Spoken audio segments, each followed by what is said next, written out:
क्या भारत और चाइना के रिलेशन फिर से रिवाइव होने वाले हैं? नमस्कार, वेलकम टू जियो पॉलिटिक्स। तो इंडिया और चाइना के रिलेशन में इम्प्रूवमेंट्स पूरे वर्ल्ड मीडिया आज तक नोटिस कर रहा है।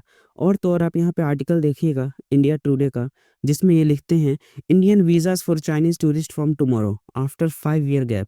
जी हाँ, भारत और चाइना के रिलेशन इस कदर सुधर गए हैं और सुधरने की राह पे हैं कि भारत ने चाइना के टूरिस्ट को वीज़ा अलाउ करना स्टार्ट कर दिया है। हालाँकि इन्होंने ये वीज़ा बंद किया था 2020 में, जब गलवान हुआ था। और तो और 2020 में उस वक़्त कोविड-19 का भी खतरा था, क्योंकि कोविड-19 प्राइमरीली जो फैल रहा था वो चाइना से ही फैल रहा था। तो भारत ने उस वक़्त चाइनीज़ नेशनल के साथ अपना वीज़ा देना बंद कर दिया। और तो और इसकी शुरुआत अभी हो चुकी है। हालाँकि आपको याद होगा, भारत ने पिछले 6 मंथ में जयशंकर हो, राजनाथ सिंह हो, और तो और खबर ये भी आ रही है कि मोदी भी वहाँ पे जाने वाले हैं, भारत के प्रधानमंत्री। तो आपको पता होगा, चाइना ने अभी एससीओ समिट होस्ट किया था, जिसमें पहलगाम का अटैक ना देखते हुए उसके जॉइंट स्टेटमेंट पे राजनाथ सिंह ने साइन करने से मना कर दिया था। उसके बाद फिर वहाँ पे एससीओ को अटेंड करने जयशंकर साहब गए। उन्होंने भी देखा और कुछ ज़्यादा वहाँ से कुछ फ्रूटफुल न्यूज़ नहीं आ रहा था बेसिकली। लेकिन अब ये जो न्यूज़ आ रहा है कि भारत ने वहाँ पे वीज़ा देना स्टार्ट कर दिया है चाइनीज़ टूरिस्ट को इंडिया में, तो आप ये देखकर चौंक मत जाइएगा कि भारत के कई बिज़नेस इन्वेस्टमेंट्स में चाइनीज़ सिटीजन्स भी इन्वेस्ट कर सकते हैं और चाइनीज़ सिटीजन्स भी कुछ फैक्ट्रीज़ खोल सकते हैं भारत में। क्योंकि भारत है ना, जो अभी बढ़ती इकॉनमी है, चाइना बढ़ चुका है। भारत अभी बढ़ती इकॉनमी, और तो और इसके जीडीपी हमेशा बढ़ ही रहे, जीडीपी नंबर्स। तो चाइना के जो कुछ पैसे वाले लोग हैं और चाइना के जो कुछ इन्वेस्टर्स हैं, वो भी चाहते हैं कि भारत की इकॉनमी का हिस्सा हो। तभी जाकर ये जो वीज़ा वाली न्यूज़ थी ना, वो चाइना में एक तरीके से वायरल ही हो गई थी कि भारत ने वीज़ा देना स्टार्ट कर दिया है। हालाँकि चाइना और भारत के जो बढ़ते संबंध हैं, इसके पीछे एक आदमी का नीतियों का बहुत बड़ा हाथ है। जी हाँ, डोनाल्ड ट्रंप। जब से ये आदमी आया है, इसने भारत और अमेरिका के, यूएसए के रिलेशंस जो पिछले 10-15 सालों में काफ़ी अच्छे चल रहे थे, काफ़ी पैरेलल चल रहे थे, उसको लगभग बिल्कुल तरह डिस्ट्रॉय ही कर दिया है। क्योंकि डोनाल्ड ट्रंप की जो फ़ॉरेन पॉलिसी है ना, वो बिल्कुल ही प्रेज़ेंट कंसेंट्रिक है। जैसा कि आपको पता होगा, रशिया से चाइना और इंडिया दोनों ही क्रूड ऑयल खरीदते हैं। और तो और यूरोपियन यूनियन ने दोनों कंट्रीज़ पे, खासकर चाइ भारत की एक रिफाइनरी वादीनार रिफाइनरी पे डोनाल्ड ट्रंप के इशारे पे इसको बैन कर दिया है यूरोपियन यूनियन में अपने प्रोडक्ट सेल करने से। और तो और डोनाल्ड ट्रंप जो हमेशा बिग ब्यूटीफुल बिल की बात करते हैं, उसमें भी चाइना और इंडिया पे 500% टैरिफ की बात की गई है।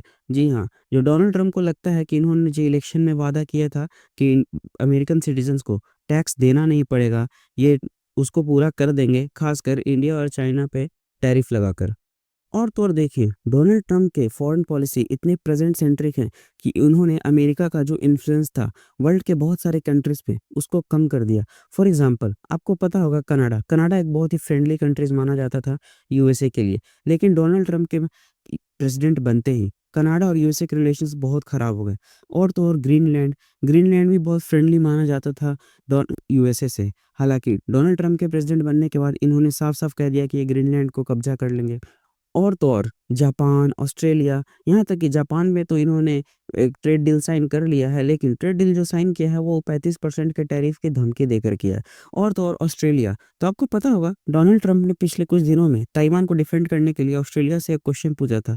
बेसिकली अपने साउथ एशियन अलाइज से एक क्वेश्चन पूछा था कि अगर ये चाइना से उलझते हैं ताइवान को लेके, तो क्या वो साथ हैं? तो देखिए, इसमें ऑस्ट्रेलिया ने तो बिल्कुल ही मना कर दिया, क्योंकि जैसे ही डोनाल्ड ट्रंप पावर में आते हैं, उन्होंने ऑस्ट्रेलिया के में न्यूक्लियर सबमरीन के सपने को बिल्कुल ही चूर-चूर कर दिया, क्योंकि ऑस्ट्रेलिया के पास अभी अपना न्यूक्लियर सबमरीन है नहीं।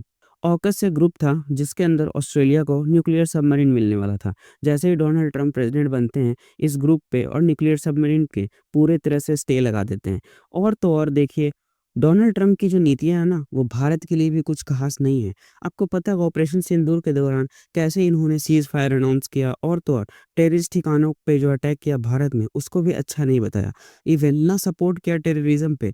डोनाल्ड ट्रंप ने भारत पे टैरिफ की बात करके, टेररिज्म पे बात करके, कभी न्यूक्लियर वॉर रुका दिया, ये सब करके ना, इन्होंने एक इंडिया, रशिया, चाइना, एक रिक करके त्रोइका होता था, रिक त्रोइका, जो 2021 के बाद नहीं मिले थे। जी हाँ, इसको भी मिलने के लिए मजबूर कर दिया है। इवन बहुत सारी पॉसिबिलिटीज़ ये भी दिख रही है कि शायद रशिया, इंडिया, चाइना त्रोइका वापस से रिवाइव हो सकता है। चाइना और इंडिया के रिलेशन बिल्कुल अभी रिवाइवल स्टेज में है, लेकिन भारत को चाइना से बिल्कुल बच के रहना चाहिए, क्योंकि ये वही चाइना है जो अभी भी इंडिया और चाइना के बॉर्डर पे मिलिट्री बिल्डअप कर रहा है, और तो और ये ब्रह्मपुत्रा रिवर पे एक डैम भी बना रहा है। इवन लेकिन देखिए, चाइना जो वही कंट्री है जिसने ऑपरेशन सिंदूर में पाकिस्तान की काफ़ी मदद की थी। तो बिल्कुल चाइना पे अंधे आँख बंद करके भरोसा कर लेना, ये तो बिल्कुल बेवकूफ़ी होगी। और तो और चाइना और इंडिया के रिलेशन अगर बिल्डअप होते हैं और चाइना, इंडिया, रशिया का एक कोई अपना बनता है ग्रुप, तो ये बहुत अच्छा होगा पूरे रीजन के लिए भी।